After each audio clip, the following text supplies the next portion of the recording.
अनाया ने दुख भरे लहजे में कहा, तुम्हें पता है माहा, मेरे और असद के दरमियान ऐसी कोई रात नहीं गुजरी जिसमें तुम नहीं थी। असद कभी भी मेरे साथ नहीं होते, वो हर लम्हा तुम्हारे साथ होते हैं और वो तुमसे बहुत मोहब्बत करते हैं, जबकि मैं उनसे मोहब्बत करती हूँ। अनाया ने माहा की तरफ देखा तो माहा ने नजरें चुरा ली और अपना हाथ अनाया के हाथ से छुड़ाना चाहा, जबकि अनाया ने माहा का हाथ जोर से पकड़ लिया। माहा, क्या मैं खूबसूरत नहीं हूँ? मेरी सोच अच्छी नहीं है? मैंने असद के पूरे घर को संभाला हुआ है, सब मुझसे खुश हैं, तो फिर असद मुझसे मोहब्बत क्यों नहीं करते?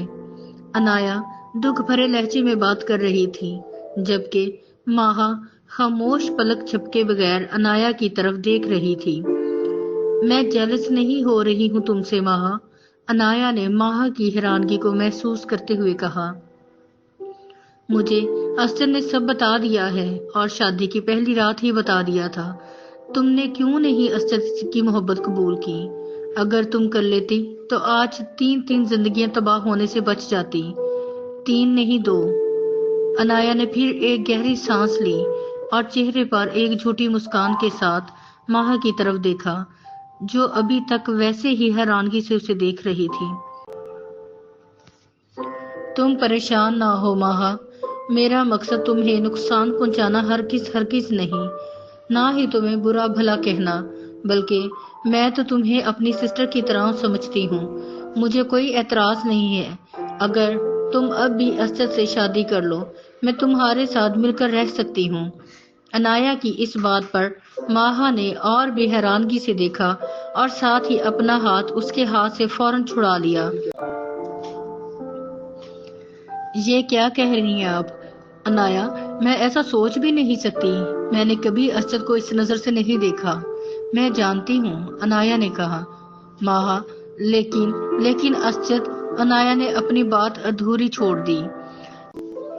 अगली सुबह, ठीक है माहा, हम चलते हैं, अपना ख्याल रखना, अनाया ने प्यार से माहा के गाल पर थपकी देते हुए कहा।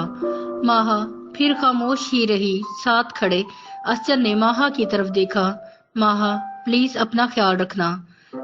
असद की इस बात से अनाया ने माहा की तरफ देखा, जो खुद हैरान होकर दोनों की तरफ देख रही थी और फौरन कमरे से बाहर निकल गई। असद, तुमने अनाया को क्या बता रखा है मेरे बारे में?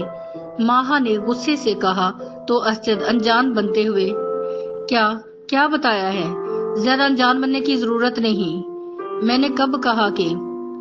माहा कुछ कहते कहते गुस्से पर काबू पा गई और एकदम खामोश हो गई। असद ने बहुत प्यार से कहा। माहा ने असद की तरफ देखा, जिसका चेहरा सुर्ख हो रहा था और आंखों में बहुत चमक थी। कुछ नहीं, माहा ने कहा और कमरे से बाहर निकल गई। बाहर फुफो, खाला, भाभी, मलीहा और भाभी की बहन सब मौजूद थे।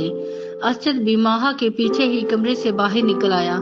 अच्छा मामा, तो आप फिर जल्दी आइएगा, असद ने अपनी मामा से मुखातब होते हुए कहा।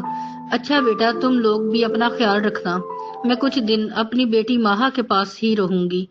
फुफो ने माहा को प्यार से साथ लगा लिया और उसका माथा चूमने लगी। जी मामा, जैसे आपकी मर्जी, असद ने कहा और अनाया के साथ अपने घर के लिए रवाना हो गया।